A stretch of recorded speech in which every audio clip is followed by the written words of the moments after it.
মুক্তিযুদ্ধ বিষয়ক সাবেক প্রতিমন্ত্রী এবি তাজুল ইসলাম, আওয়ামী লীগ নেতা আহমদ হোসেন এবং র্যাবের সাবেক মুখপাত্র এম সোহেলকে রাজধানীর বিভিন্ন এলাকা থেকে আটক করেছে আইন শৃঙ্খলা রক্ষা বাহিনী।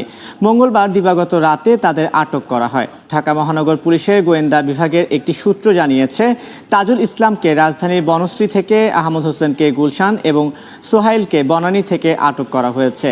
তাদের মধ্যে দুজনকে ডিবি হেফাজতে রাখার বিষয়ে জানানো হলেও কোন মামলায় গ্রেফতার দেখানো হবে তা নিশ্চিত করা হয়নি।